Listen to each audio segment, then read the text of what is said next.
ഒരിടവേളിയിരിക്കുമ്പോൾ അവിടെ first holy community സമയമാണ്. ഒരു കുട്ടിയുടെ പാരൻ്റ് എന്ന് പറഞ്ഞു വെച്ചാൽ അന്നത്തെ ഭക്ഷണം ഞങ്ങൾ തന്നേക്കാം. ഞാൻ പറഞ്ഞു നിങ്ങൾക്ക് തിരക്കായിരിക്കും, ബുദ്ധിമുട്ടുണ്ട്. അവർ പറഞ്ഞു ഇല്ല അച്ഛാ, ഞങ്ങൾ കൊണ്ടുവന്ന് തന്നേക്കാം. അപ്പോൾ സ്ഥിരമായിട്ട് ഭക്ഷണം തരുന്നവരോട് ഞാൻ ഭക്ഷണം വേണ്ടെന്ന് പറഞ്ഞു. പിന്നെ കുറച്ച് പാരൻസൊക്കെ ചോദിച്ചപ്പോൾ അവരോട് പറഞ്ഞില്ല, ഭക്ഷണമുണ്ട്, തരണ്ട. അന്ന് പരിപാടിയൊക്കെ കഴിഞ്ഞു, എല്ലാവരും വീട്ടിൽ പോയി. ഞാൻ ഭക്ഷണം കാത്ത് നിൽക്കണം. 1 മണിയായി, ഭക്ഷണം വരുന്നില്ല. 2 മണിയായി. ഇപ്പം എൻ്റെ കയ്യിൽ ഇവരുടെ ഫോൺ നമ്പറില്ല വിളിച്ച് ചോദിക്കാൻ.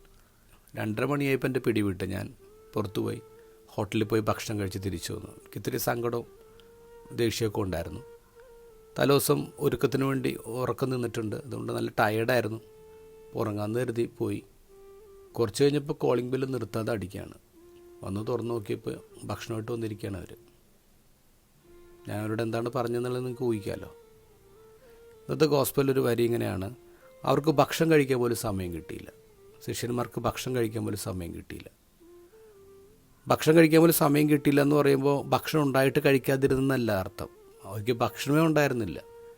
കാരണം ഒരു 2-3 ആഴ്ചത്തെ മിനിസ്ട്രി കഴിഞ്ഞ് തിരിച്ചു വന്നപ്പോൾ ഭക്ഷണം ആരാ വെക്കേണ്ടത്? ഇവർ തന്നെയാണ് ഭക്ഷണം വെക്കേണ്ടത്. അവർക്ക് അതിനുള്ള സമയം കിട്ടിയില്ല എന്നുള്ളതാണ്. ഭക്ഷണം പ്രിപ്പയർ ചെയ്യാനുള്ള സമയം കിട്ടിയില്ല. പിന്നെ ഇവരെ കാണാൻ വന്ന ജനക്കൂട്ടം ആരും ഭക്ഷണം കൊണ്ടുവന്നിട്ടുമില്ല.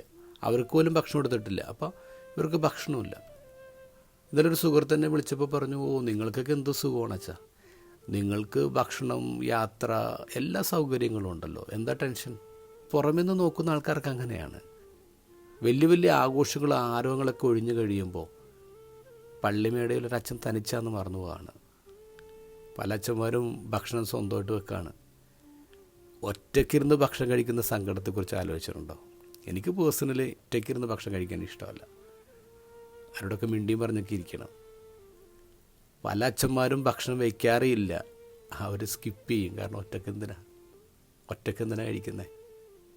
ഇനി മുതൽ അവർക്ക് ഭക്ഷണം കഴിക്കാൻ പോലും സമയം കിട്ടിയില്ല എന്ന് നിങ്ങൾ വായിക്കുമ്പോൾ ചിന്തിക്കേണ്ടതെന്നറിയാമോ? അവരുടെ മേശയിൽ ഭക്ഷണമേ ഇല്ല.